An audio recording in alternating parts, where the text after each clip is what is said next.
We're extremely proud to present this program. This summer I met the director at another festival in Slovenia and saw this compilation of movies. This is the third time the movies are shown as they are here. Obviously a lot of them can be seen on the internet. Some of you have seen them. Masterpieces like Fingu and Evil Dead 2 in 60 Seconds and Clay Cat and other masterpieces. So I won't go in too much on everything right now, but I'd like to introduce Lee Hardcastle, have him come up here and to introduce him to you.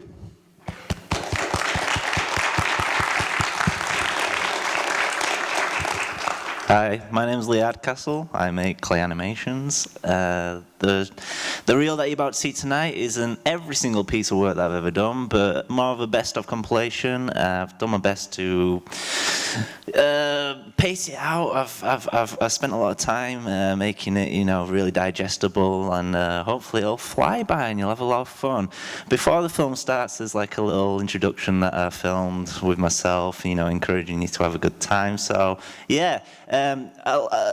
A lot of complaints I got from the show reel is that there isn't enough time between the shots to, you know, clap or whatever, but to me I think it's fine, you know. Just clap when you can, clap and cheer and shout silly jokes, boo if you need to. And thanks for all coming out and enjoy the show.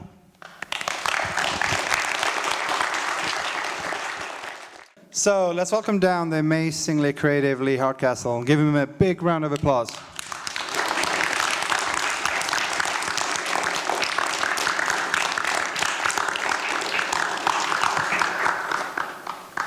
And this time you have to stand in the light with me. Come.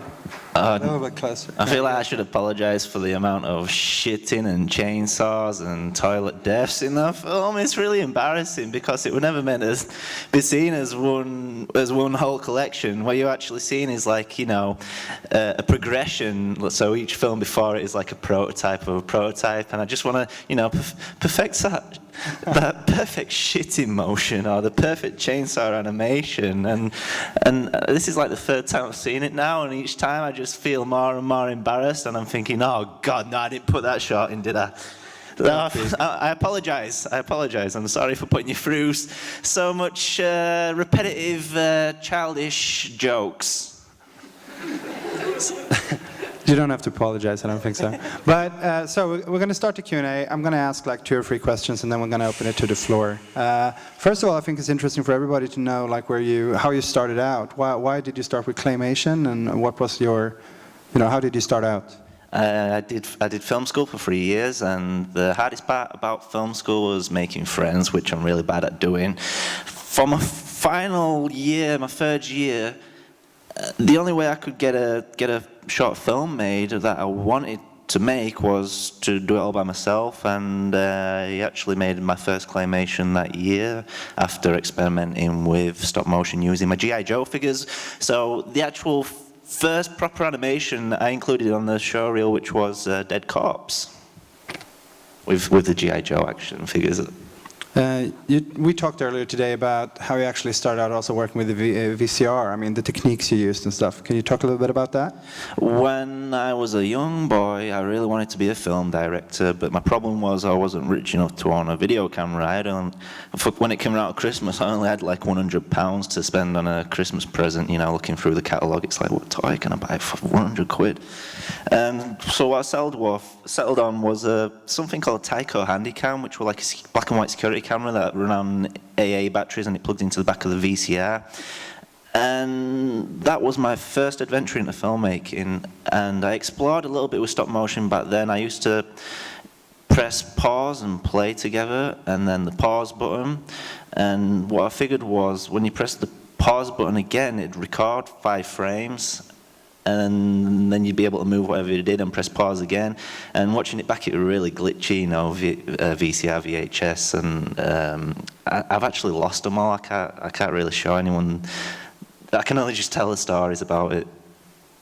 There's a lot of references to horror movies, and most people here know those movies, obviously. Well, how would you comment on that, or do you like to do homages? Yeah, definitely. I mean, most of the stuff that you're seeing tonight is stuff that videos and real life events. That's just from a youth, regurgitated.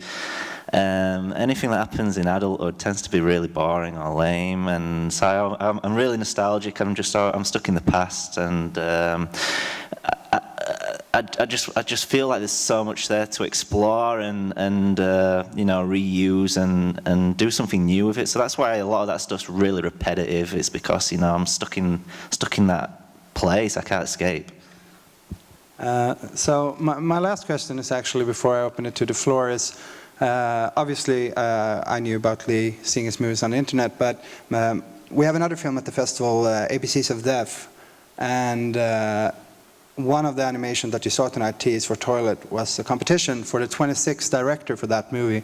And it's my friends who produced that film, and then kind of Lee came on my radar, and we met this summer. And talk a little bit about ABCs of Death. ABCs of Death is an horror anthology made up of 26 shorts, all representing the letter of the alphabet.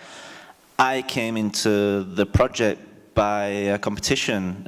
So they established 25 filmmakers that already exist in the industry, and they left the 26th letter, which was the letter T, out for the public to, you know, challenge the rest of the world to be included in this film. And I came out on top with a film called T is for Toilet, which you saw tonight. Yeah. Thank you.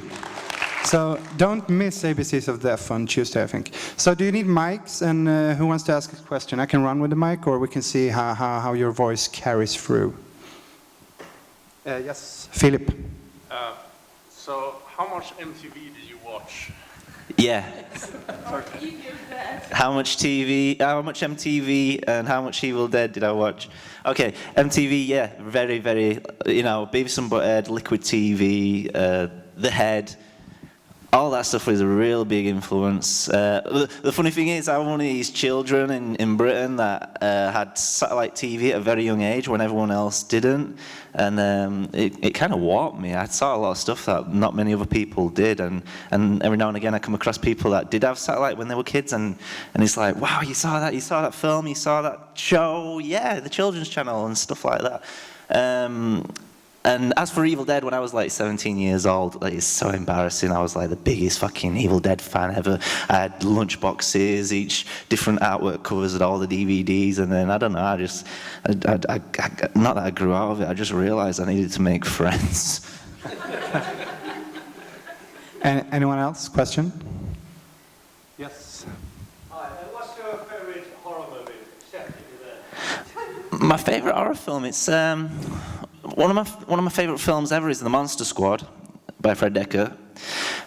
But in terms of horror, it's John Carpenter's The Thing. That was like my first shocker, the first one that made me go, oh crap, you know, I recorded it on TV and I was watching it and I couldn't face a lot of it. I was like that, like, oh shit. And I rewatched it the next morning, like, oh man, this is amazing. I felt so brave, you know. It's like a first kiss, you know. And like I said, I'm just so nostalgic. So, but The Thing is flawless. It's such an incredible film.